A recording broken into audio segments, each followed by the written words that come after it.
الحمد للہ رب العالمین وصلی اللہ علی سید الانبیاء والمرسلین وعلی جمیع الانبیاء والمرسلین وعلی الملائکۃ المقربین وعلی آلہ واصحابہ اجمعین ان اللہ وملائکتہ یصلون علی النبی یا ایھا الذین آمنوا صلوا علیہ وسلموا تسلیما اللہم صل وسلم وبارک علی حبیبک سیدنا محمد وعلی آلہ وصحبہ اجمعین۔ حضرت تقدس ناظم جلسہ دامت برکاتہ العالیہ، جمیع معزز مکرم علماء کرام، بزرگان ملت دامت برکاتہم العالیہ، قابل قدر جمیع سامعین کرام حفظہم اللہ تعالی، ہم پر اللہ پاک کا بے حد احسان ہے کہ اس نے ہمیں سید الانبیاء حضرت سیدنا محمد رسول اللہ صلی اللہ علیہ وسلم کے عظیم ترین شہزادے سلطان الاولیاء حضرت سیدنا شیخ سید عبد القادر جیلانی غوث العظم دستگیر رضی اللہ تعالیٰ عنہ کے ذکر شریف کی مبارک محفل میں حاضر ہونے کا شرف عطا فرمایا ہے۔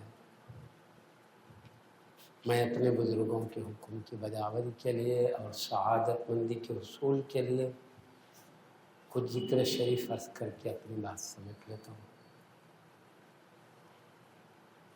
اللہ پاک نے حضرت سیدنا شیخ سید عبد القادر جیلانی غوث العظم دستگیر رضی اللہ تعالیٰ عنہ کو پیدائشی طور پر ولی بنا کر بھیجا ہے، اس لیے آپ کی رمضان مبارک کی پہلی تاریخ کو آپ کی ولادت باسعادت ہوئی۔ جب سے آپ کی ولادت ہوئی پورا رمضان شریف پر آپ صبح صادق سے لے کر سورج ڈوبنے تک اپنی امی جان کا دودھ نہیں پیتے تھے۔ اس طرح آپ نے دودھ پیتی منزل میں بھی رمضان شریف کی عظمتوں کا اہتمام فرما رہے ہیں۔ آپ روزے سے رہتے ہیں، اللہ کی طرف سے آپ کو یہ اونچا مقام عطا ہوا ہے کہ دودھ پیتی منزل میں کوئی شعور نہیں رہتا، اتنا علم نہیں رہتا کہ یہ رمضان شریف ہے، اس میں بالغین پر روزے فرض ہوئے ہیں، یہ سب دودھ پیتے بچے کو نہیں معلوم رہتا۔ رمضان میں روزے ہیں، روزہ کب شروع ہوتا ہے کب ختم ہوتا ہے، لیکن حضور غوث اعظم دستگیر رضی اللہ عنہ کو اللہ نے بچپن میں ہی رمضان شریف کا بھی شعور عطا فرمایا ہے، اس کے روزے کا بھی شعور عطا فرمایا ہے، یہ کب شروع ہوتا ہے کب ختم ہوتا ہے وہ بھی شعور عطا فرمایا ہے۔ اس طرح اللہ نے آپ کو بچپن سے ہی روزے کا شرف عطا فرما کے آپ کی عظمتوں کو ظاہر فرمایا کہ یہ پیدا ہونے کے بعد ریاضت و مجاہدات کر کے ولی نہیں بنے، ولی بن کے پیدا ہوئے ہیں۔ اور عجیب غریب آپ کے واقعات بچپن ہی سے ظاہر ہوتے ہیں۔ ہم تفصیل میں گئے بغیر حضور غوث اعظم دستگیر رضی اللہ تعالیٰ عنہ کو اللہ نے ایک بڑی عظمتیں دے کر بھیجا ہے، بڑے بڑے مراتب دے کے بھیجا ہے۔ ان سے بڑے اللہ نے کام لیے۔ دنیا میں اللہ کسی بھی انسان کو پیدا کرتا ہے تو امتحان کے لیے پیدا کرتا ہے۔ کون میری بات پر عمل کرتے ہیں، کون میری بات کو چھوڑ دیتے ہیں، آزمانا مقصد ہے، دنیا کی زندگی کا مقصد۔ اس لیے تھوڑی رکھی گئی ہے دنیا کی زندگی، آزمانے کے تک ہے۔ اس لیے ہمیشہ رہنے کے لیے اللہ نے جنت بنایا ہے، اس لیے وہ کبھی ختم ہونے والی نہیں ہے۔ نہ وہاں کی زندگی کسی کی ختم ہوگی۔ جنت میں جو بھی داخل ہوگا ہمیشہ رہے گا۔ اس میں سے تھوڑا وقت دنیا کے لیے اللہ نے نکالا ہے، آزمانے کے لیے، امتحان کے لیے، تاکہ بندوں کو معلوم ہو کہ کون کتنی اطاعت کرتے تھے دنیا میں، کون کتنی فرما برداری کرتے تھے، کون اللہ اور رسول کی بات کو کلیجے سے لگا لیتے تھے۔ یہ خود واقف ہو جائے، تاکہ یہ خود جان لے۔ اس کے بعد جب اللہ تعالیٰ اپنے شان کریمی سے کسی کو بڑے بڑے مراتب سے نوازے گا، کسی کو چھوٹا درجہ ہی صحیح داخلہ دے گا، تو پھر کسی کو اعتراض کی گنجائش باقی نہیں رہے گی۔ یہ اللہ ان کو اتنے بڑے درجے کیوں دیا ہے، ان کو یہ جنت میں کیوں داخلہ دیا ہے، تو اللہ بتائے گا دنیا میں تم جانتے ہو یہ میری بات مانے ہیں، اس لیے میں نے مقام دیا، میری قرب میں یہ بہت زیادہ کوشش کی ہے، اس لیے بڑے مرتبے میں نے دیا۔ یہ مقصد سے اللہ تعالیٰ دنیا میں بھیجا ہے، ورنہ اللہ کو معلوم ہے، اللہ ازلی علم رکھتا ہے، ہمیشہ سے علم رکھتا ہے کون بندے اللہ کی بات ماننے والے ہیں، کون اللہ کے قرب میں کتنا پرواز کرنے والے ہیں، اللہ کو سب معلوم۔ لیکن ہم کو بھیج کر خود ہمیں اللہ تعالیٰ علم عطا کر رہا ہے، تم خود اپنے بارے میں جان لو دنیا میں کیا کرتے تھے۔ اس لیے قیامت کے دن کوئی اعتراض کرنے کی گنجائش نہیں رکھے گا اپنے پاس، وہ خود جانتا ہے جیسے ہم نے دنیا میں کیا ہے اللہ نے ویسا فیصلہ آخرت میں کیا۔ تو خیر بہرحال میں ایک شبے کا جواب دے رہا تھا، اللہ کو آزمانے کی کیا ضرورت، کیا نہیں معلوم ہے کیا؟ آزماتا وہ ہے جس کو معلوم نہ ہو یہ مطیع ہے، فرما بردار ہے، نہیں ہے، یہ بڑے درجے کا ہے، چھوٹے درجے کا ہے، جس کو نہیں معلوم وہ آزمائے گا۔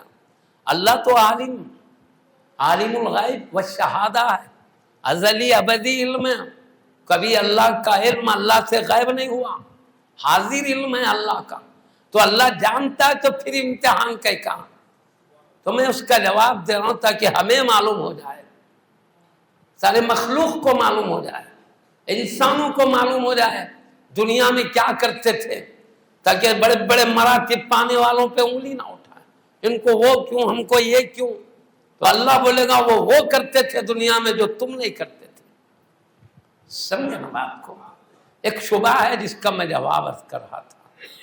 تو اللہ نے آزمائش کے لیے بھیجا تھا کہ ہمیں خود معلوم ہو، یہ مقصد، ورنہ اللہ کو معلوم ہے۔ تو حضور غوث پاک رضی اللہ عنہ کو اللہ نے انتہائی اونچا مقام عطا فرمایا ہے۔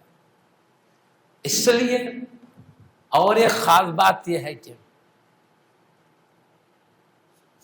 اللہ جس کو بڑے مراتب سے نوازنا چاہتا ہے، اونچے مراتب سے نوازنا چاہتا ہے، ان کو بڑے بڑے سعادت مندی کے کام آسان بھی فرماتا ہے، سعادت مندیوں کے کام آسان بھی کرتا ہے۔ جس کا جتنا مرتبہ آگے ہے اتنا حوصلہ بھی دیتا ہے اللہ، اتنی شان بھی عطا کرتا ہے جس کو جتنا مرتبہ دینا ہے۔ اور اللہ کی مرضی کے بغیر، اس کی چاہت کے بغیر کوئی ایک قدم بھی آگے نہیں بڑھ سکتا، یہ بھی حق ہے۔ اس پر بھی سوال کا کسی کو اعتراض نہیں ہے کہ ان کو بڑے مراتب کی سعادت دیا ہے، ہمیں نہیں دیا ہے، یہ بھی کوئی اعتراض نہیں کر سکتے۔ کیوں؟ ساری کائنات اس کی ملک ہے، وہ جسے جو چاہے نوازے، اس کی مرضی ہے۔ میں عرض کرتا ہوں ایک بات، یہ بھی ایک شبے کا جواب ہے، انہیں یہ مراتب سے کیوں نوازا، انہیں کیوں محروم کر دیا، انہیں کیوں نہیں شرف بخشا، اس کا بھی ہم جواب عرض کر رہے ہیں، پھر بعد میں غوث پاک کی شان عرض کریں گے۔ یہ سب رب کی عطا سے مقامات ملے ہیں۔ تو میں عرض کروں، ہماری مٹی ہے، ہمارے پتھر ہے، ہماری سیمنٹ ہے، ہم اس کو گھر بنا لیے۔ اب کوئی کہے کہ بھائی گھر تم کیوں بنائے ہو، مسجد کیوں نہیں بنائے ہو، تو اس کا اختیار ہے، چاہے اپنی سیمنٹ، اپنی پتھر، اپنی مٹی سے گھر بنائے یا مسجد بنائے، کسی کو اعتراض کا حق نہیں، یہ غلط کیا نہیں بول سکتے، سمجھے بات کو؟ اپنی مٹی ہے، اپنے پتھر ہے، اپنی سیمنٹ، گھر بنا لیا، کوئی اعتراض کی بات نہیں، ملکیت ہے، جو چاہے کرے۔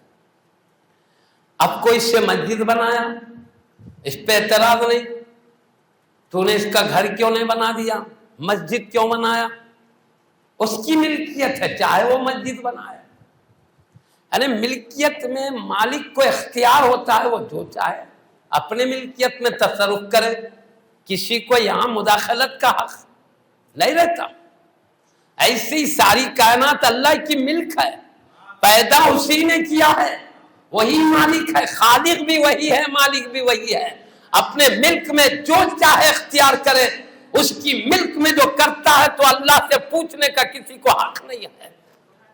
اسی لیے اللہ نے قرآن پاک میں اس کا بھی جواب دیتے ہوئے فرمایا، لا یسأل عما یفعل، اللہ سے نہیں پوچھا جا سکتا یہ کیوں کیا، یہ کیوں نہیں کیا، وہم یسألون، بندوں سے پوچھا جائے گا، کیوں اللہ کی مخلوق ہے، اس کا حکم ماننا ضروری تھا، اس سے پوچھا جائے گا تم نے کیوں نہیں مانا ہماری بات۔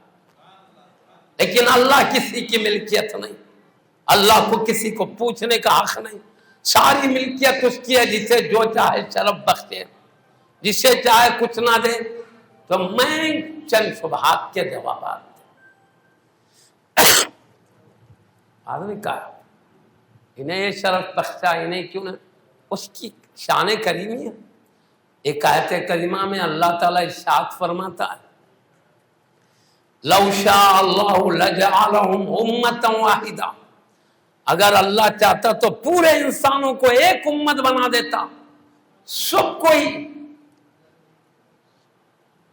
وہ پاک عقیدہ دیتا، وہ پاک عمل دیتا، وہ سعادت مندی، سب اعلیٰ مقام کے حقدار ہو جاتے۔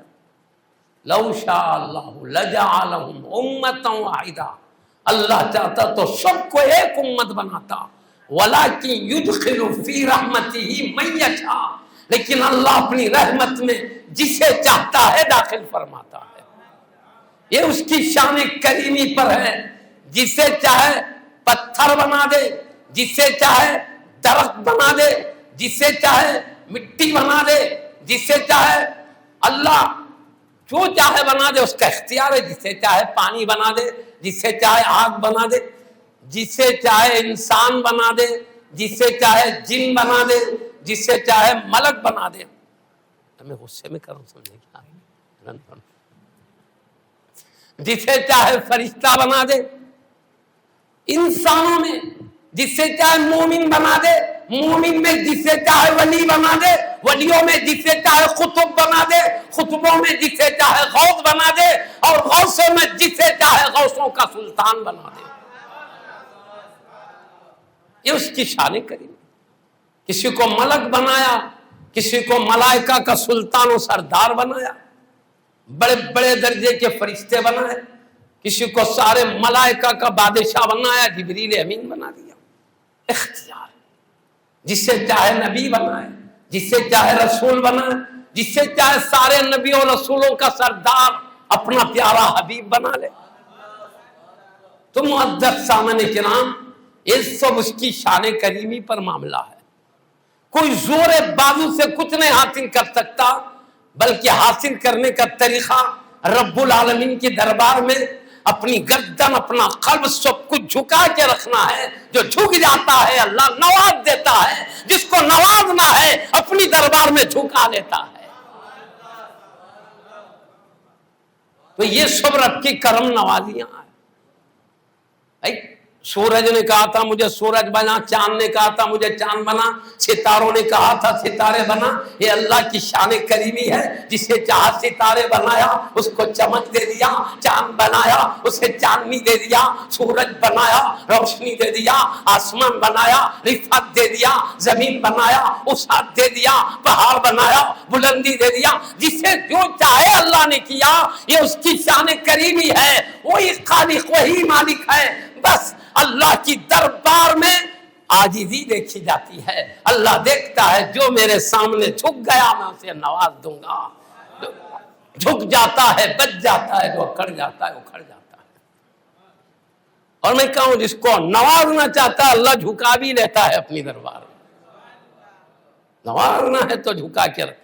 اگر جھکنے کا شرم مل جائے، عاجزی کا شرم مل جائے، سمجھو اللہ ہمیں بلندیاں دینا چاہتا ہے. من تواضع للہ رفعہ اللہ. حبیب فرماتے ہیں جو اللہ کے لیے عاجزی کرتا اللہ اسے بلندیاں دیتا ہے.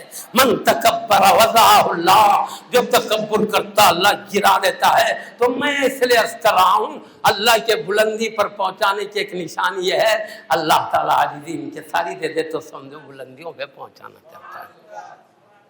تو یہ اللہ کی عطاؤں میں سے، نوازش و کرم میں سے ہے. اس لیے ہم دیکھتے ہیں ہر ولی میں وہی پاکیزہ و صاف نظر آتے ہیں،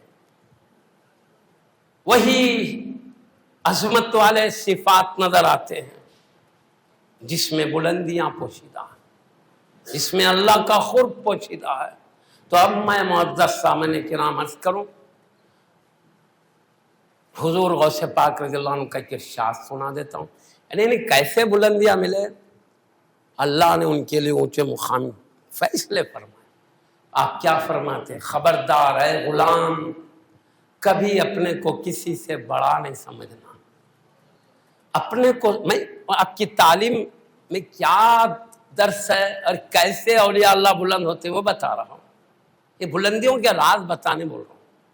خبردار ہے غلام، کبھی اپنے کو کسی سے بڑا نہیں سمجھنا. اپنے کو سب سے کمتر سمجھنا، سب کو اپنے سے بہتر سمجھنا.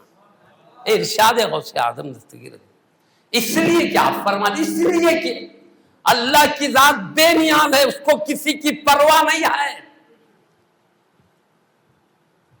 اللہ ایک سفید دل پر ایک جلال کی نظر ڈالے تو سیاہ دل کر دیتا ہے، اور ایک سیاہ دل ہے رحمت کی نظر ڈالے تو روشن دل کر دیتا ہے. یہ آپ کے ارشادات سنا رہا ہوں. تو مطلب میرے کہنے کا سارا دار و مدار اللہ کی عطا پر ہے، اور عطا کی نشانی یہ سمجھنا اپن اللہ کی دربار میں اس کے رسول کی بارگاہ میں جھکے نظر آ رہے تو سمجھو اللہ نوازنا چاہتا ہے، بڑے مقامات تک پہنچانا چاہتا ہے. ایک نشانی میں بتانے کے لیے، علامت بتانے کے لیے کچھ عرض کیا ہوں. یہاں پر زور بازو سے نہیں ملتا، رب کے کرم سے ملا کرتا ہے. غوث اعظم دستگیر رضی اللہ عنہ کو ازلی فیصلہ تھا سلطان اولیاء بنانا ہے، حبیب کا پیارا نواسا بنانا ہے، حیدر کرار رضی اللہ عنہ کے دل کا ٹکڑا بنانا ہے، حسنین کریمین رضی اللہ عنہما کا نور نظر بنانا ہے، حبیب کی پیاری شہزادی سیدہ فاطمہ رضی اللہ تعالیٰ سیدۃ نساء اہل الجنہ کے دل کا ٹکڑا بنانا ہے. یہ فیصلہ ازلی فیصلہ ہے. تو اس لیے میں کہہ رہا ہوں ابھی پیدا ہوئے ہیں روزے سے ہے. یہ رب کی چاہت کے بغیر دودھ پیتے عالم میں کون یہ سعادت و شرف پا سکتے ہیں؟ بولیے. تو میں اللہ کی آپ پر جو توجہ ازلی ہے ہمیشہ سے اللہ کی نظر، یہ مطلب ابھی ہم پیدا نہیں ہوئے، اللہ ہم کو پہلے سے جانتا ہے پوری شکل و صورت کیا ہوگی، کیسا بنائے گا. میں اس لیے ازلی علم اس کا ازلی ہے. ہم معلوم ہیں، معلوم بولے تو ہم کو جانتا ہے تو ہم اس کے معلوم ہیں. وہ اللہ جاننے والا عالم ہوا، وہ جو جانتا ہے علم ہوا، اس کا علم ازلی ہے، ہم ازلی نہیں ہیں. یعنی اللہ کو پہلے سے معلوم ہے اب پیدا ہونے والے ہے فلاں، تب پیدا ہونے والا ہے. ہم پیدا ہونے والے بات کیے مگر اس کا علم ہمیشہ کا ہے. اسے پہلے سے معلوم ہے کون کب کیسی شکل میں پیدا ہوگا، کیسے مرتبے میں پیدا ہوگا. سمجھیے میں اس لیے ازلی علم کہہ رہا ہوں غوث پاک رضی اللہ عنہ کے بارے میں جو کہہ رہا ہوں. تو ازل سے ہی اللہ کا فیصلہ ہے غوث سمدانی سلطان الاولیاء بنائے جائیں گے. معزز سامعین کرام، آپ ابتدائی تعلیم تو اپنے ہی والد ماجدہ کی صحبت میں رہ کر اپنے علاقے میں حاصل کیا ابتدائی تعلیم. مطلب آپ جیلان میں پیدا ہوئے. جیلان ایران کا ایک حصہ علاقہ ہے جیلان نام، وہاں پیدا ہوئے. اس کے بعد آپ نے ارادہ کیا بڑی تعلیم حاصل کرنے کا. تو اس وقت دنیا میں جو دینی تعلیم عروج پر تھی وہ بغداد شریف کا مدرسہ نظامیہ تھا، جہاں پر سب سے بڑی تعلیم ہوتی تھی. قرآن کی تفسیر، حدیث شریف کے محدثین کے بتائے ہوئے شبہات، فقہ کی تعلیم وہاں، عربی ادب کی تعلیم وہاں تھی، منطق کی تعلیم وہاں تھی. مختلف قسم کے منقولات معقولات کے مختلف علوم ہوتے، سب وہاں پر دنیا میں سب سے زیادہ تعلیم وہاں ہوتی تھی. اللہ پاک نے چونکہ غوث پاک رضی اللہ عنہ کے لیے شریعت کے علم کا بھی اعلیٰ مقام لکھا، طریقت و شریعت کا بھی بعد میں شریعت و طریقت و معرفت کا بھی اعلیٰ علم آپ کے لیے لکھا تھا. اس کے ساتھ آپ کے زہد و تقوی کے اونچے مقامات بھی لکھے ہوئے. اسی طریقے سے آپ آگے بڑھتے رہے. اپنی پیاری امی جان سے عرض کیا، امی جان میں اعلیٰ تعلیم پانے کے لیے بغداد شریف جانا چاہتا ہوں، اجازت ہے تو؟ آپ کی امی جان خود ایک ولیہ تھی. جب پیارے نبی کی پاکیزہ شریعت کی بات سنیں تو کہا بیٹا میں بڑی خوشی سے اجازت دیتی ہوں. اور آپ کے پاس آپ غوث پاک کے والد ماجد کی وراثت سے ملے ہوئے تقریباً 80 اشرفیاں تھے آپ کے پاس. تو اس میں سے 40 اشرفیوں کو آپ نے غوث اعظم رضی اللہ عنہ کے آستین میں رکھ کے اوپر سے کپڑا لگا کے سی ڈال دیے، سی کے محفوظ کر دیے، پوشیدہ کر دیے، تاکہ وہ جب بغداد جائیں گے تو کھانے پینے کی ضرورت پیش آئے گی تو استعمال کریں، اس لیے آپ نے رکھا. اور آپ کے ایک بھائی تھے ان کے لیے 40 اشرفی ان کے لیے رکھا جو وہیں جیلان رہتے تھے. اب اس کے بعد آپ نے نصیحت کی بیٹا بڑی سے بڑی بھی مصیبت آئے تو کبھی جھوٹ نہیں بولنا، ہمیشہ سچ بولنا. نصیحت کیا. ایک قافلہ بغداد جا رہا تھا جیلان سے، تو کہا بیٹا یہ قافلے کے ساتھ تم ہو جاؤ، یہ بغداد جا رہا ہے تم بھی پہنچ جاؤ گے. پہلے کے زمانے جہازوں کے ایسے تیز رفتار سواریاں نہیں تھے، ریل کار کچھ بھی نہیں تھی. گھوڑے اونٹوں پہ چلتے تھے، لمبا سفر طے کر کے. بعض لوگ پیدل ہی نکل جاتے تھے، وہ دور ایسا تھا.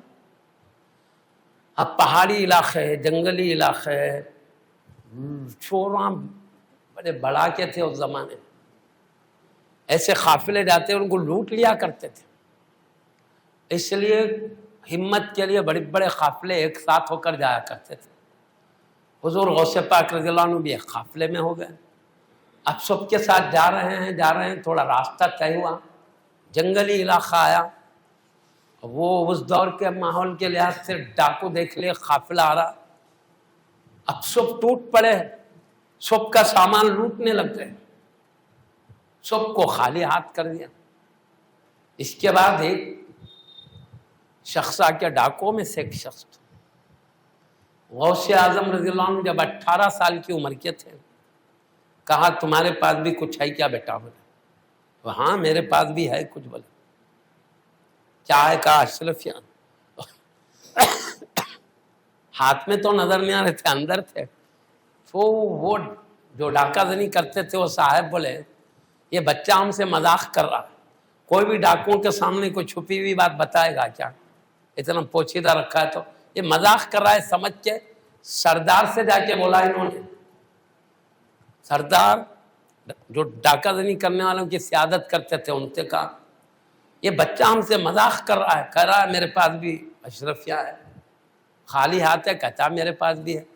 تو سردار نے کہا اچھا ہم بھی معلوم کریں گے، تو ڈاکوں کی جو سیادت کرتے تھے وہ سردار، وہ آ کر پوچھتے ہیں بیٹا تمہارے پاس کچھ ہے؟ کہا ہاں اشرفیہ ہے میرے پاس۔ کہا کہاں ہے؟ اور بغل میں سلے ہوئے ہیں۔ تو ان کو حیرت ہوئی، اب اتنا پوشیدہ لانے والے راز بتا دے رہے ہیں تو کہتے کچھ بھی نہیں ہے، تو ہم دھوکہ کھا کے چلے جاتے، نہیں سے یہ مطلب ہے۔ تو سردار نے کہا کہ کھول کے تو بتا، تو کپڑا کھولا گیا،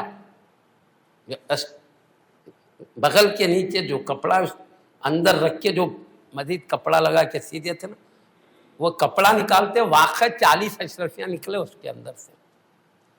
نکلتے ڈاکوں کے سردار کو بہت حیرت ہوئی اس بارے میں، کہا بیٹا تمہارے گھر والوں نے ہم لوگوں سے بچانے کے لیے تو اتنا محفوظ کیا تھا، تم کہہ دیتے میرے پاس کچھ نہیں ہے، ہم اتنی تحقیق تو نہیں کرتے تھے، تم نے کیوں راز کھول دیا، بتایا کیوں سچ بات؟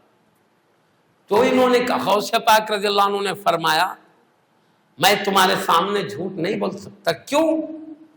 میں جب گھر سے نکل رہا تھا تو میری امی جان نے مجھے نصیحت کیا بیٹا بڑی سے بڑی مصیبت بھی آئے تو جھوٹ نہیں بولنا، میری امی جان کی نصیحت تھی جھوٹ نہیں بولنا، اس لیے میں ہرگز جھوٹ نہیں بول سکتا تھا، میں نے اس لیے سچ سچ بتا دیا۔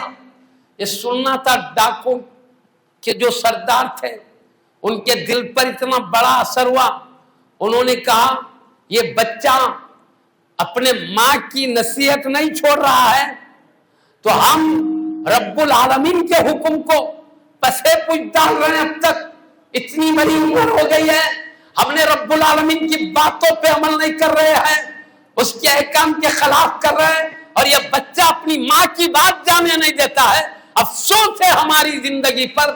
یہ کہتے ہوئے انہوں نے کہا بیٹا ہاتھ آگے بڑھاؤ۔ غوث پاک رضی اللہ عنہ نے ہاتھ آگے بڑھایا تو اپنا ہاتھ ان کے ہاتھ میں رکھ کے کہا میں تمہارے ہاتھ میں ہاتھ رکھ کے وعدہ کرتا ہوں کبھی رب کی نافرمانی نہیں کروں گا، کبھی ڈاکہ زنی نہیں کروں گا، کبھی لوٹ مار نہیں کروں گا، ہمیشہ رب کا مطیع فرما بردار بن کے زندگی گزاروں گا۔ عہد کیا، ان کو دیکھا سارے ڈاکوں نے کہ سردار نے توبہ کی ہے، پورے ڈاکوں نے ایک ساتھ کہا آپ ہاتھ آگے بڑھائیے، سب نے آپ کے دستے مبارک پر ہاتھ میں ہاتھ رکھے توبہ کی، ہم کبھی رب کی نافرمانی نہیں کریں گے، کبھی ڈاکہ زنی نہیں کریں گے۔ محدث سامعین کرام، ابھی غوث پاک رضی اللہ عنہ راستے سے گزر رہے ہیں، ہدایت کے انوار چمکاتے گزر رہے ہیں، اعمال صالحہ کا نور برساتے گزر رہے ہیں۔ اللہ نے غوث پاک رضی اللہ عنہ کی زبان میں نگاہ میں وہ تاثیر رکھا، آپ کی زبان سے سچ و صداقت نکلا تو ان کے قلوب تک روشن کرتے ہوئے ان کو بدعمالیوں سے، ظلم و زیادتی، قتل و غارت گری، لوٹ سے نکال کر ان کو ایک اللہ کا عبادت گزار بندہ، مطیع فرما بردار بندہ، امن سلامتی والا بندہ بنا دیا ہے۔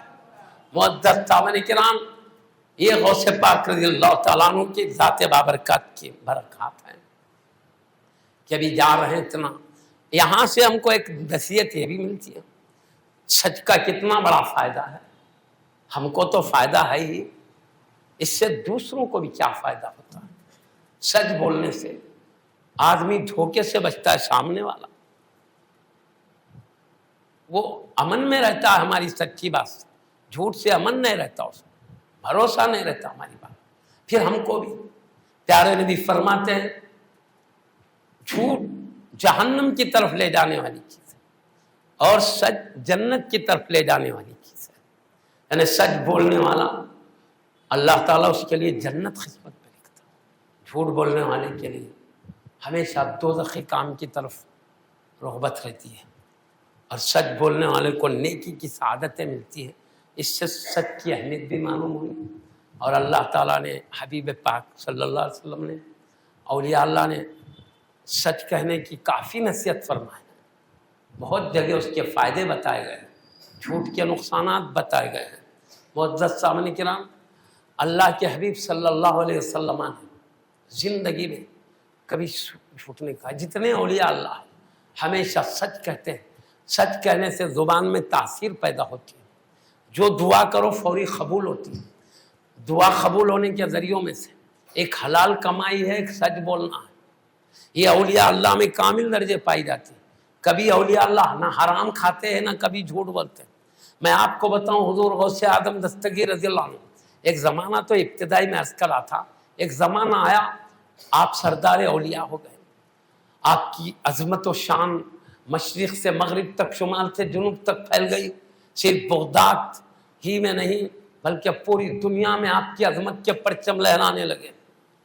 اس وقت جو بغداد کے بادشاہ تھے پورے ادب و احترام سے آپ کی بارگاہ میں آ کر ملا کرتے تھے اور دعائیں لینے کی غرض سے شہادت مندی کے طور پر نذرانے لاتے تھے آپ کے پاس۔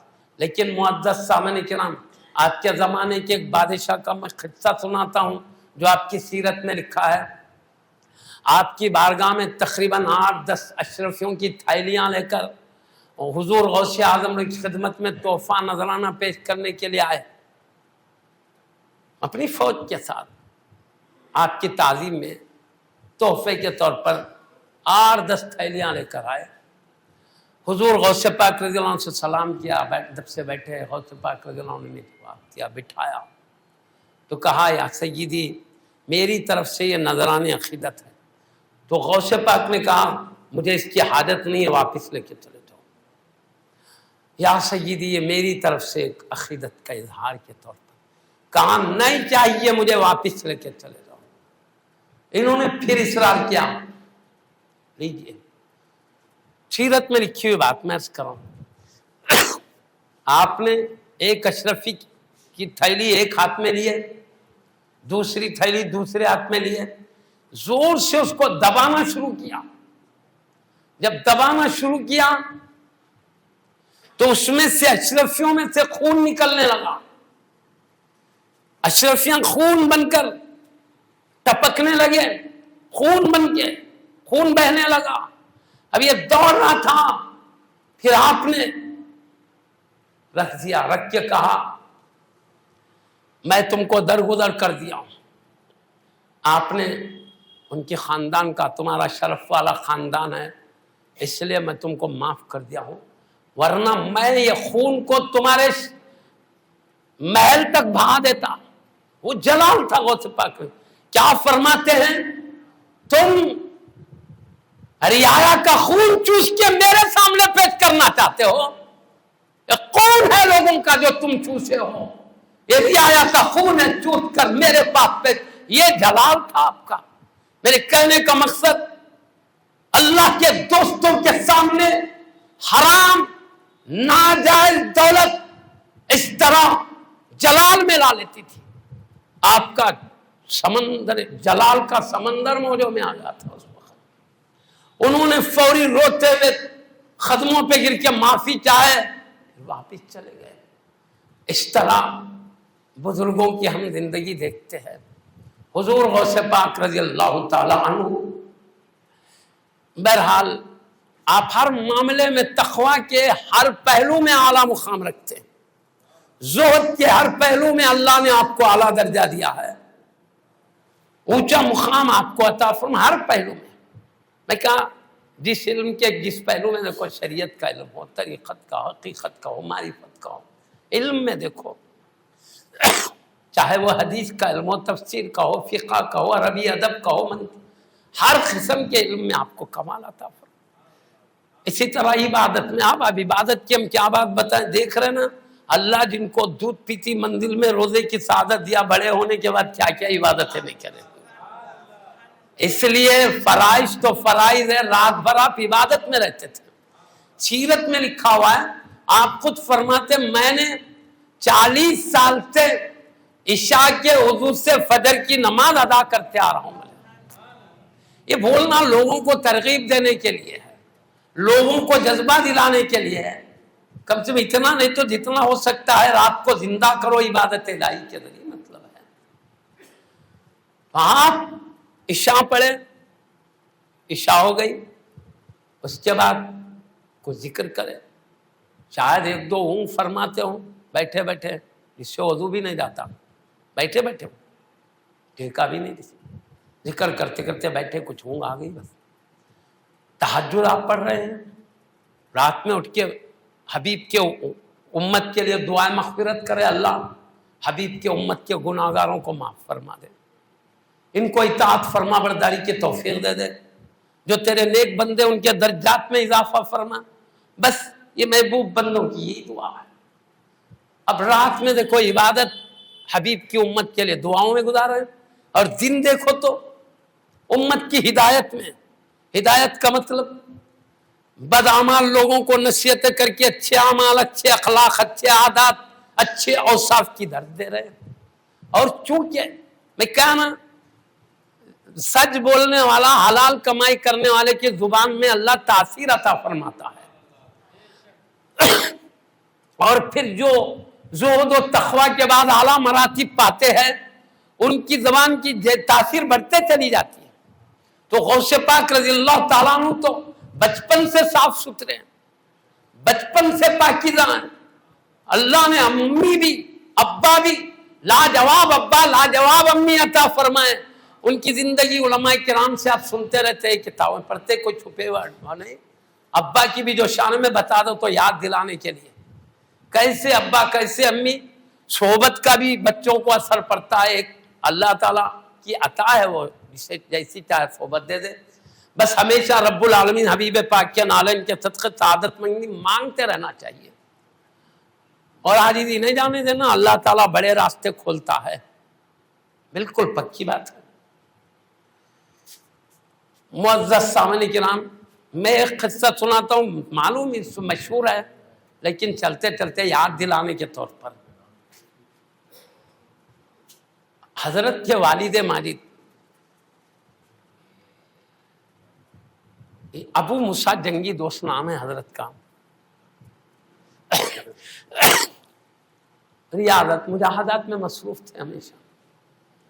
ایک بار جنگل میں چلے گئے، یاد الہی میں بھوک کی شدت ہوئی تو سمندر میں ایک سیب بہتے ہوئے دیکھا، یا انار، دونوں میں کچھ ہے، ذہن سے نکلا نہیں۔ تو اس میوے کو کیا کیا، آپ نے کھا لیا، بھوک کی شدت تھی، جنگل میں ریاضت مجاہدات میں تھے، سمندر کے قریب، وہاں سے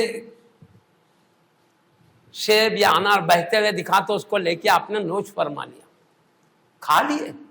لیکن بعد میں خیال پیدا ہوا، کیا خیال پیدا ہوا، یہ تو میرا خریدا ہوا نہیں ہے، یہ تو سمندر کا بہتا ہوا کسی اور کا ملک ہے، کسی اور کی ہے، میں نے ان کی بغیر اجازت کھایا ہے۔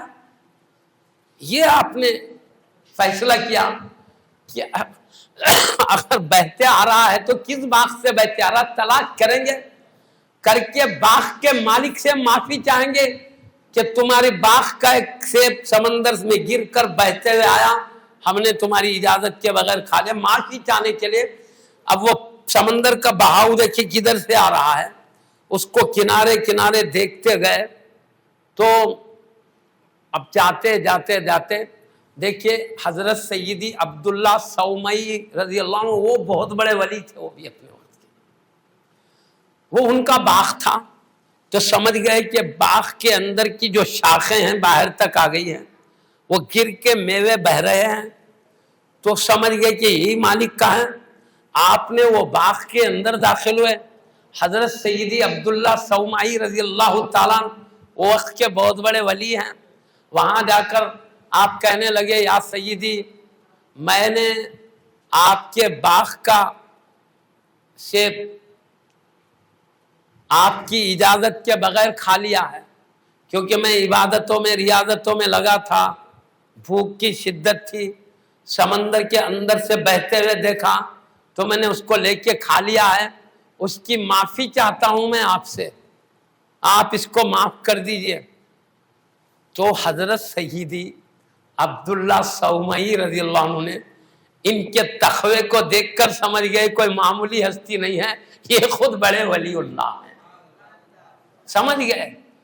تو میں میرا خیال ظاہر کر رہا ہوں، آپ نے بہتر سمجھا جب اتنا پیارا بندہ ہے اللہ کا، اتنا اللہ سے ڈرنے والا ہے، کیوں نہ ان کو اپنے ساتھ کئی زمانہ ساتھ رکھیں، ایسے پیارے شخص کی صحبت مل جائے. شاید یہ خیال کیا انہوں نے، خیال کر کے آپ فرماتے ہیں یہ معافی نہیں ہوتی، معافی کے لیے بڑی شرائط ہیں. کہا جو شرط ہے میں پوری کرنے تیار ہوں مگر مجھے معافی چاہیے. کہا ایسا نہیں ہے، تم کو ہمارے اس باغ کی 12 سال تک نگرانی کرنا پڑے گا تب میں معاف کروں گا. آپ بتائیے یہ شرط اگر کسی اور کے سامنے بولتے ہیں، اجی صاحب ایک سیب کے لیے کیا محنت، بھائی معاف کرتے نہیں کرتے میں اللہ سے چاہوں گا، محشر میں کیا ہوتا کچھ بھی بول کے چلے جاتے. نہیں، اللہ کا خوف دیکھیے حضرت ابو موسیٰ جنگی دوست رضی اللہ عنہ، کیا خوف تاری. یہ غوث پاک کے ابا جان ہیں اور وہ عبداللہ سومی رضی اللہ عنہ نانا جان بنتے آگے. سمجھ رہے نا بات کو؟ تو اب ان کا خوف یہ ایک سیب کی معافی کے لیے 12 سال تک باغ کی نگرانی کرنے اور اس کو پانی دوڑانا، سب جو کچھ تکالیف ہے برداشت کرنے تیار ہو گئے. تو بھی کیا کہتے ہیں یہ مکمل ہونے کے بعد اور ایک شرط ہے میں وہ بتاؤں گا، وہ پوری ہوں گی تب معاف کروں گا. یہ 12 سال کی خدمت ہی نہیں، اور ایک شرط ہے وہ رکھا ہوں میں، یہ تو پوری کرو پھر بولوں گا. یہ 2 شرطوں کے بعد آپ کی معافی ہوگی. تو کہا جو ہے میں اس کے لیے تیار ہوں. اللہ کا ڈر دیکھیے، خوف دیکھیے، 12 سال تک خدمت باغ کی نگہبانی کے لیے تیار ہے ایک سیب کی معافی کے لیے. 12 سال تک مسلسل باغبانی کا کام انجام دیتے رہے، پانی دوڑانا، میووں کی نظر رکھنا کرنا، جو کچھ ہے سب برداشت. 12 سال ہونے کے بعد آپ نے اب سیدی عبداللہ سومی رضی اللہ عنہ سے فرمایا کیا معاف ہو گیا ہوں میں؟ 12 سال مکمل ہو گئے، میرے لیے معافی ہے؟ نہیں، ایک اور شرط ہے تب معاف ہو جائیں گے. کہا کیا شرط؟ بولے میں وہ بھی پوری کروں گا. کہا دیکھو میری ایک لڑکی ہے وہ اندھی ہے، بھائی جس کو دکھائی نہیں دیتا اس کو اندھی بولیں گے، بہری ہے اس کو سنائی نہیں دیتا، بہری ہے، اور بولنے کا بھی گونگی بولتے نہیں، گونگی ہے، اور اس کے ہاتھ اس کے پیر یہ بھی حرکت کرنے والے ہیں. ایک ایسی میری لڑکی ہے اپاہج قسم کی، اس سے تم شادی کر لو تو میں معاف کر دیتا ہوں. آپ بتاؤ، کہتے اتنے سالوں کی خدمت کے بعد یہ کوئی بھی شادی کرتا ہے زندگی خوشگوار بنانے کے لیے؟ یہ تو ایسی لڑکی ہوگی تو زندگی سب ان کی خدمت میں لگے گی، خوشگواری کہاں سے؟ یہ سوچتا نا کوئی بھی شخص. مگر اللہ کا خوف دیکھیے، میں جو ایسی لڑکی سے بھی نکاح کے لیے میں تیار ہوں مگر مجھے قصور کی معافی چاہیے. تو کہاں یہ کرو، میں معاف کرنے تیار ہوں. آپ اس کے لیے بھی راضی ہوئے، نکاح ہوئی. نکاح ہونے کے بعد آپ کے حوالے کر دی گئے، ان کی بیٹی آپ کے حوالے کر دی گئی اللہ کے ولیہ کی. نکاح ہونے کے بعد یہ گھر میں گئے، جا کے واپس آ گئے. تو وہ عبداللہ سومی رضی اللہ عنہ جانتے تھے یہ متقی لڑکا ہے. آتے ہی آپ نے اپنے ولایت کی نظر سے پہچان لیے. کیوں تم ایسے خوف کھائے نظر آتے ہو؟ بولے تو کہا تم جس لڑکی کا وصف بیان کیے تھے وہ لڑکی نہیں ہے میرے گھر میں، میرے حجرے میں کوئی دوسری لڑکی آ گئی ہے، بولے اس لیے میں باہر نکل گیا. تو کہا نہیں، میں جس لڑکی کا تم سے نکاح کا وعدہ وہی لڑکی ہے. تو کہا وہ تو اچھا آنکھ، بہترین آنکھ ہے، بہترین سننے والی لڑکی ہے، بہترین کلام کرنے والی، ہاتھ پیر سب سلامت ہے، حسن کا ایک نورانی مجسمہ اللہ نے بنایا، اللہ کی قدرت کا ایک شاہکار ہے. آپ نے تو جو کہا تھا بالکل اس کا اپوزٹ ہے. تو سیدنا عبداللہ سومئی رضی اللہ عنہ نے اپنی کسی چیز کو اہمیت نہیں دے کر چھوڑ دیتا ہے تو وہ جو بھی لے لے اس کا ہو جاتا ہے. یہ ابراہیم ابن حضرت سے آپ کے جو غوث پاک کے نانا جان کا جو باغ تھا، ڈالیاں جو باہر آ گئی تھی، سمندر میں جو میوے گرتے تھے، آپ نے اس کو اہمیت نہیں دی. یعنی اس کو لے کر جمع کر کے اس کو بیچیں گے، گھر میں استعمال، وہ اہتمام نہیں کیا، بلکہ اس کو آپ نے چھوڑ دیا. جو جس کو مل جائے وہ اس کا ہو جائے، یہ نیت سے چھوڑ دیے تھے آپ نے، اس نیت سے چھوڑ دیے تھے. جو شخص کسی چیز کو اہمیت نہیں دے کے چھوڑ دیتے ہیں، شریعت کے میں اس میں اس کا حکم ہے وہ چیز جس کو مل جائے وہ اسی کی ہو جاتی ہے. اگر مالک اس کو اہمیت نہ دے کے چھوڑ دیں کہ جس کو ملے اس کے ہو جائے، تو یہ سمندر میں جتنے بہنے والی چیز تھی، مالک نے اس کو اہمیت نہیں دے کر بھائی جس کی ملے وہ ملنے دو، کہاں ایک ایک ڈھونڈ لیتے سمندروں میں چلاتے بیٹھتے، چلنے دو کسی نہ کسی کو مل جاتے، اس خیال سے چھوڑ دے تو جس کو مل جائے وہی اس کے مالک ہوتے ہیں. یہ کھانے میں خطا کار نہیں ہے، لینے میں غلطی پر نہیں ہے. تو یہ اس قسم کا تھا، آپ باغ کے اندر جا کے نہیں لیے اور ایسی چیز نہیں لیے جس کو مالک نے اہمیت دی ہو، ایسی چیز لیے جس کو اہمیت نہیں دے کے چھوڑ دیے ہوں. چھوڑنے کا مطلب جو جس کو مل جائے وہ اس کا ہو جائے، خطا نہیں ہے. حضرت ابراہیم، حضرت عبداللہ سیدی عبداللہ سومئی رضی اللہ تعالیٰ عنہ یہ جانتے تھے کہ یہ چیز وہ نہیں ہے جس پر کوئی توبہ کرنا پڑے، معافی چاہنا پڑے. یہ تو امت کے حق میں اختیار میں دے دی جاتی ہے، جو چاہے لے لے کھا لے، اہمیت نہیں دے کے جو چھوڑتے ہیں. شریعت کے قانون کے لحاظ سے بھی اس میں کوئی گناہ نہیں ہے، لیکن جس میں گناہ نہیں ہے، جس میں کچھ بھی نہیں ہے، اس سے یہ اللہ کا ولی اتنا ڈر رہا ہے تو کیوں نہ ان کے مراتب میں اور اضافہ ہو، ایسی پاکیزہ ہستی ہماری صحبت میں رہے. یہ آپ نے سب سوچ لیا، ایسے عظیم ہستی کے لیے میری لڑکی بھی جم جائے، ایسی لڑکی تو ان کی بھی عظمتیں سمجھ اور بھی اضافہ ہو جائے گا. یہ سوچ کر یہ کیا ہے، ورنہ دراصل آپ کا وہ پھل کھانا بھی کوئی جرم نہیں ہے، کوئی گناہ نہیں ہے. آپ کسی بھی آدمی سے پوچھیں اس قسم کے انداز سے جب کوئی مالک چھوڑ دیتے تو یہ حضور غوث پاک رضی اللہ تعالیٰ عنہ کے ابا کی شان ہے، وہ امی جان کی شان ہے، پھر غوث پاک کے اوپر اللہ پاک کی خاص نظر ہے. میں آپ کو شاٹ فام انداز میں کر دیتا ہوں. آپ عجم کے علاقے کے رہنے والا، عربی نہیں ہے آپ کا ملک، جیلان عجمی غیر عربی ملک ہے اور بغداد عربی ملک ہے. آپ وہاں جا کر علم حاصل کرتے ہیں تو عربی میں اتنے مہارت آپ نے پایا ہے. سب سے پہلا آپ نے جو وعظ میں خطبہ ارشاد فرمایا، ابتدائی کلمات ہی ایسے عجیب شان کے تھے. وہاں کے بڑے بڑے عربی کے جاننے والے ماہر ادیب آپ کے کلام کو سن کر دنگ رہ گئے اور سمجھنے لگے یہ عجمی لڑکے کی کلام نہیں ہے، یہ ہم عربی لوگ بھی ایسے فصیح بلیغ اعلیٰ درجے کے انداز سے کلام نہیں کر سکتے ہیں. وہ کلام حضور غوث پاک سے ظاہر ہوا ہے. ابتدائی جو سب سے پہلے خطاب میں سارے عربی لوگ ہیں وہ، لیکن آپ کا وعظ ہوتا تو بڑے بڑے علماء کرام، بزرگان دین، علماء عام لوگ تو کثیر تعداد میں ہوتے ہی، علماء ہاتھوں میں کاپیاں توات قلم لے کر آتے تھے اور سب حدیث کے شروحات سے واقف ہیں، تفسیر کی ہر قسم سے واقف ہیں. وہ زمانے کے ہیں، کئی سال پہلے کے. آپ کی ولادت باسعادت ہوئی سمجھے 470 ہجری اور وصال شریف ہوا ہے 560 ہجری، 70 یا 71 ہجری ولادت ہوئی اس میں. تو یہ آپ پیارے نبی کے زمانے سے بالکل قریب کے درمیانی زمانے کے، آج سے ہمارے اور حبیب کے درمیان کا زمانے.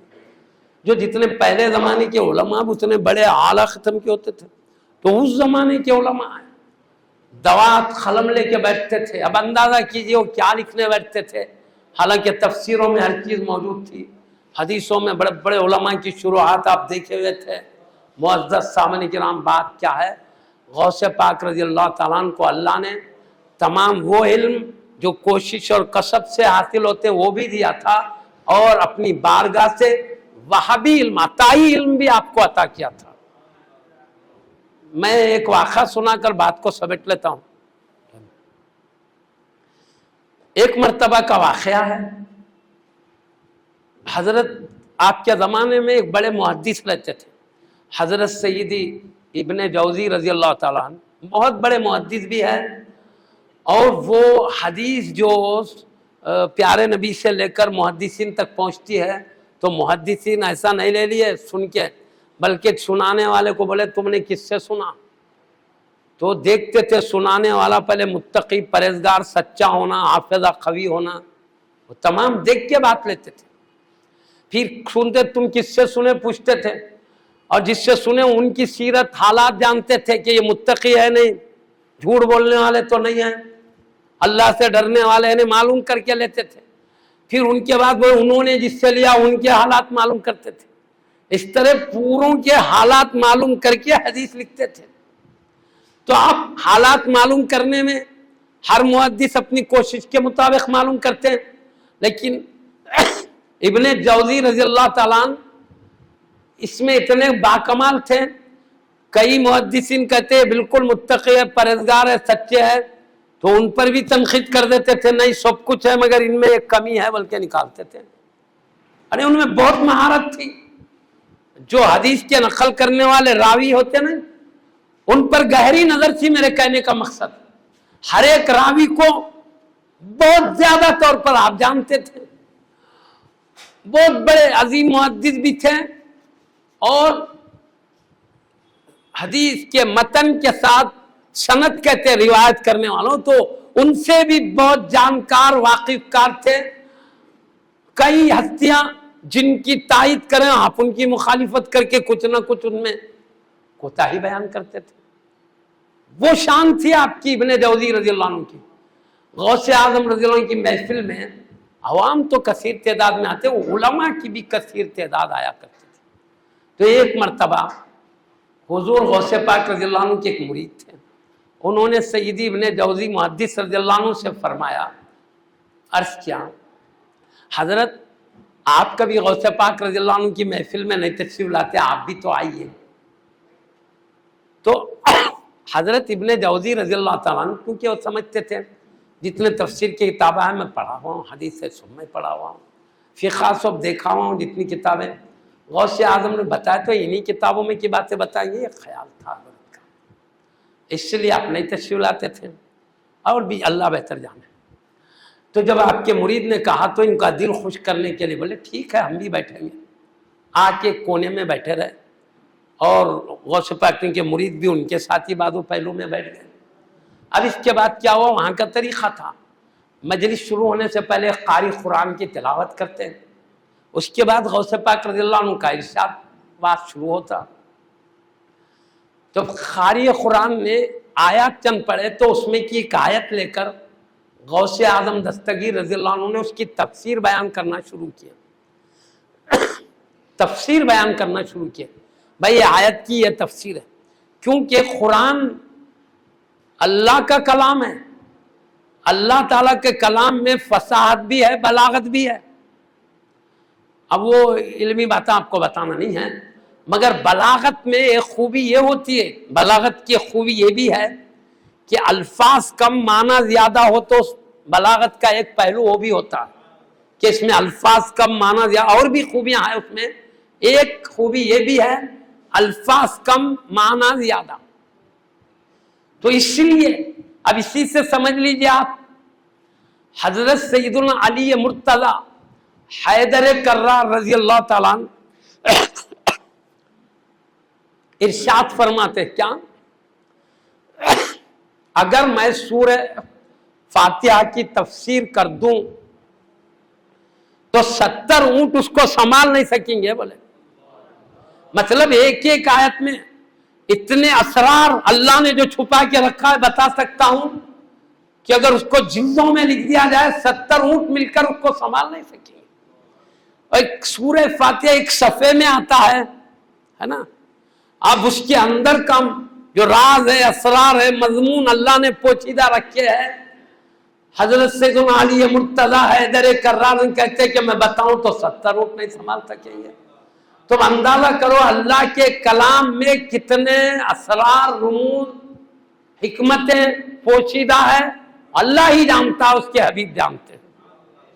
اب اسی سے اندازہ کرو حبیب پاک صلی اللہ علیہ وسلم کی نظر سیدنا حیدر کرار رضی اللہ عنہ کے قلب پر پڑ گئی. قلب پر جن کی نظر پڑ گئی ان کے علم کا یہ حال ہے. حبیب پاک کے قلب میں علم کے کتنے دریا ہے. اسی سے سمجھو قرآن میں کیا کیا رموز پوشیدہ اندازہ نہیں کر سکتے. اس لیے ارشاد ہوا ہے الکلام ذو وجوہ، قرآن اپنے اندر کئی معنی رکھتا ہے. باضابطہ حدیث الکلام ذو وجوہ، کلام میں کئی مطالب ہوتے ہیں. بات ہو گئی. میں یہ سب اس لیے تمہید کر رہا ہوں تاکہ میں غوث پاک رضی اللہ عنہ جو آیت کے کئی مطلب بتائے تھے وہ سب حق تھے، یہ بتانا چاہ رہا ہوں. یہ بھی صحیح، وہ بھی صحیح، وہ بھی صحیح. تو آپ قاری قرآن نے جب قرآن کی تلاوت کی، اس کے بعد آپ کے واعظ کا وقت آیا، آپ نے قاری قرآن ہی کے پڑھے ہوئے آیات میں سے ایک آیت کی تفسیر بیان کرنا شروع کیا. تو کہا اس کی ایک تفسیر یہ ہے آیت کی. تو ابن جوزی رضی اللہ عنہ کے بازو غوث پاک کے ایک مرید بیٹھے تھے.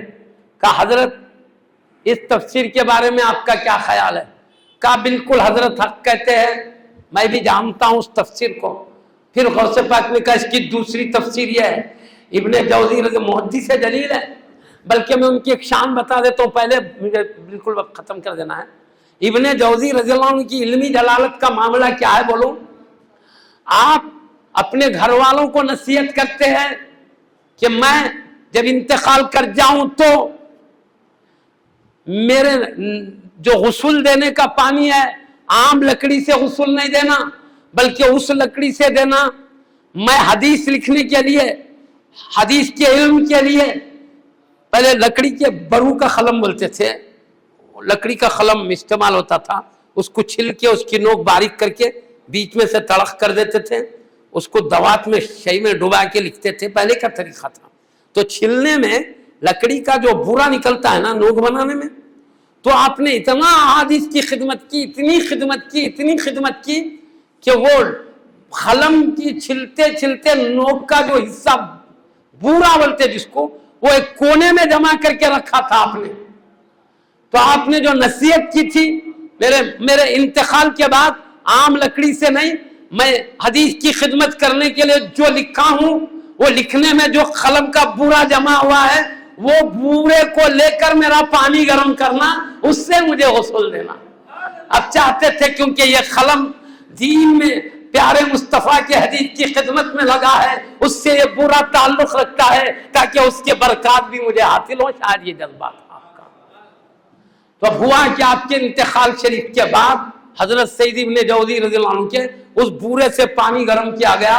تو پانی گرم ہو کے اوٹنے کے باوجود بھی ابھی بورا باقی رہ گیا. تو سمجھو آپ نے کتنا خدمت کیا ہوگا حدیث کے لیے، کتنی علمی کام کیا ہے، سمجھ سکتے ہیں. تو ایسے بڑے محدث ہیں. اب وہ کہہ رہے ہیں یہ دوسری مطلب تفسیر سنائے غوث پاک نے سید ابن جوزی، کہتے ہیں میں بھی جانتا ہوں اسے. بالکل حق فرما رہے ہیں. تیسری تفسیر ہے تو کہا میں بھی جانتا ہوں یہ تفسیر. چوتھی یہ بھی میں جانتا ہوں. پانچویں، چھٹویں، ساتویں، آٹھویں، 11 تفسیریں بیان کر دے غوث پاک. کہا میں یہ بھی جانتا ہوں، یہ بھی جانتا ہوں. 11 تک کہا جانتا ہوں. اب غوث پاک رضی اللہ عنہ نے فرمایا 12ویں تفسیر یہ ہے. تو غوث پاک نے جب یہ فرمایا تو ابن جوزی کہتے ہیں میرا علم اب یہاں تک نہیں ہے، اب یہ میں نہیں جانتا.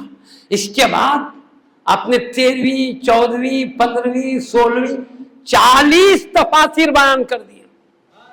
بیان کرنے کے بعد صرف ایسی نے بیان کیا بلکہ یہ تفسیر آپ نے کن سے حاصل کی وہاں تک نام لے لے کر منسوب کر کے بڑے بڑے علماء کرام جو آپ سے پہلے کے وہاں تک منسوب کر کے ہر تفسیر کی دلیل دیتے ہوئے بیان فرمایا کہ یہ اس کا یہ مفہوم ہے، اس کا یہ مفہوم ہے، اس کی یہ تفسیر ہے، اس کی یہ تفسیر.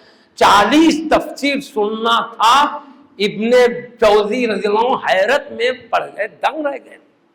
میں نہیں سمجھا تھا کہ حضور غوث پاک رضی اللہ عنہ کے قلب پر اللہ نے علم کے دریا جاری فرما دیا ہے. ابھی حیرت میں پڑے تھے کہ غوث اعظم رضی اللہ عنہ نے کہا اب ہم زبان قال سے نکل کر زبان حال کی طرف آتے ہیں. اس کے بعد کہا لا الہ الا اللہ، ایک ضرب لگائے. یہ آپ کے قلب پر اتنا اثر پڑا ابن جوزی رضی اللہ عنہ کے بے خود ہو کر اپنے کپڑے پھاڑنا شروع کر دیے. تو اللہ پاک نے حضور غوث پاک رضی اللہ عنہ کو شریعت کے علم میں بھی اعلیٰ مقام دیا تھا اور احوال میں بھی اور تقوی میں معرفت کے بھی آپ تاجدار تھے. آپ کے ارشادات تھے. آپ کا ایک قصیدہ خمریہ، اس میں آپ فرماتے ہیں سقانی الحب کاسات الوصالی، محبت نے مجھے قرب الہی کے پیالے پلا دیے. فقلت لقمرتی نحوی تعالی، میں نے اپنی شراب معرفت شراب محبت سے کہا ہاں میری جانب آ. فسعت ومشت لنحوی فی کہوس، تو معرفت و محبت کی شراب، معرفت و محبت کی شراب پیالوں میں بھری ہوئی میری طرف چلتی اور دوڑتی ہوئی آئی. مطلب کیا؟ یہ آپ کی عربی کی فصاحت و خوبی ہے. اس کا مطلب یہ ہے میں نے اللہ سے جو کچھ اللہ نے پہلے سے معرفت و محبت عطا کیا ہے اس میں نے زیادتی چاہی. کہا پروردگار مجھے اور معرفت چاہیے، تیری محبت میں اور اضافہ چاہیے. تو اللہ پیالے بھر کر آئی کا کیا مطلب؟ اللہ ایک آدھ بوند نہیں بلکہ مجھے بہت کچھ سیراب کر دیا معرفت کے علم سے، بہت کچھ محبت عطا کر دیا. اس لیے ایک پیالہ بھر نہیں کہتے، پیالے بھر. ارے محبت کی معرفت کا جام یہ ہے کسی ولی کو ایک خطرہ مل جائے ہوش نہیں رہتا، جذب میں آ جاتے ہیں. اور سے پاک تو فرماتے ہیں کہ اللہ کی بارگاہ سے مجھے جام بھر بھر کے معرفت اور محبت ملے. ایک جگہ اختاب جہاں سے خطاب کر کے کہتے ہیں تم سب میرے دوست ہو، شربتم فضلتی من بعد شکری، تم سب نے میرے پی کر مست ہونے کے بعد جو میرے پیالوں میں بچی ہے وہ شراب تم نے پیا ہے. وَلَا نِلْتُمْ عُلُوِّي وَاتِّصَالِي، نہ تم نے میری بلندی پایا ہے نہ تم نے میرا قرب پایا ہے. تمہیں کس لیے کہا؟ شریعت کا علم تو آپ دیکھ رہے تھے، یہ معرفت کا علم آپ اختاب جہاں سے کہتے ہیں تم سب میرے دوست ہو. اللہ نے مجھے اتنی شراب پلا دیا ہے، پیالے بھر بھر کر میں نے پیا ہے اور اس میں پی کر جو بچا ہے وہ تم نے پیا ہے. تو معزز سامعین کرام، ہم اندازہ کر سکتے ہیں اللہ نے کس طرح شریعت و معرفت کے علم کے اعلیٰ مقام پر فائز کیا. پھر تقوی کی انتہا خراب ٹائم ہو جائے گا. 27 سال یا 25 سال تک کا فراق کے بیابانوں میں بس بے خودی کے عالم میں ریاضت و مجاہدات میں لگے رہے تھے. 40 سال تک عشاء کے وضو سے فجر کی نماز. اسی سے سمجھ لو آپ کے تقوی کو ہم آسانی سے سمجھ سکتے ہیں بغیر اندر تفصیل میں گئے بغیر. اللہ نے شریعت کے علم میں اعلیٰ مقام دیا، معرفت کے علم میں اعلیٰ مقام دیا، تقوی و زہد میں اعلیٰ مقام دیا، خوف نبی کا عشق سب اعلیٰ مقام پر پہنچایا، خاندان اعلیٰ دیا، تب جا کے ولیوں کا سلطان و سردار بنایا. سردار کے لیے جو چاہیے پہلے عطا کیا پھر سیادت کیا ہے اللہ نے. سارے علماء اولیاء کہتے ہیں آپ نے بغداد شریف کی جامع مسجد جہاں آپ خطبہ دیتے تھے منبر پر ٹھہر کر آپ نے فرمایا خدمی حاضی علی رقبتی کلی ولی اللہ، میرے یہ قدم ہر اللہ کے ولی کے کانوں پر ہے۔ اس بارے میں علماء اولیاء کرام کا ارشاد ہے، آپ نے اپنے خواہش نفس سے یہ بات نہیں بتایا، بلکہ اللہ کی طرف سے آپ کو الہام ہوا کہ اے عبد القادر جیلانی، جو مقام و مرتبہ میں نے آپ کو دیا ہے وہ بیان کیجئے، تو اللہ کے الہام سے حکم دینے کی وجہ سے آپ نے بیان کیا۔ تو اب بزرگان دین کہتے ہیں آپ کو ایک غوثیت قطبہ، ایک غوثیت کبریٰ کا مرتبہ حاصل ہے، جس کا میں شارٹ فارم میں بات کروں، اللہ تعالیٰ ہی دینے والا ہے، سب عطا نعمت اللہ کی ہے، دینے والا اللہ ہے، مگر اس کی شان کریمی ہے، جس کے ہاتھوں سے چاہے نواز دے۔ اب علماء بزرگان دین فرماتے ہیں قیامت کے قریب تک جتنوں کو ولایت ملے گی غوث پاک کے ہاتھوں سے ہو کر ملتی ہے، جن کو خطبیت ملتی ہے غوث پاک کے ہاتھوں سے ہو کر ملتی ہے۔ محدث تامن اس میں اندر گہرائی میں جانا نہیں چاہتا، جتنے ولی قیامت کے قریب تک ولی بنیں گے سب غوث پاک کے ذریعے سے توسل سے دینے والا اللہ ہے، حبیبی پاک کے بارگاہ سے ہو کر غوث پاک کے دستے مبارک سے بتا کرتی ہے۔ ولایت خطبیت بالکل پکی بات ہے۔ جب امام مہدی رضی اللہ عنہ تشریف لائیں گے قیامت کے قریب، تو علماء کہتے ہیں یہ غوثیت کبریٰ کا مرتبہ امام مہدی رضی اللہ عنہ کے حوالے ہوگا، تب آپ کے ہاتھ میں وہ تصرفات ہوں گے۔ وآخر دعوانا الحمدللہ رب العالمین۔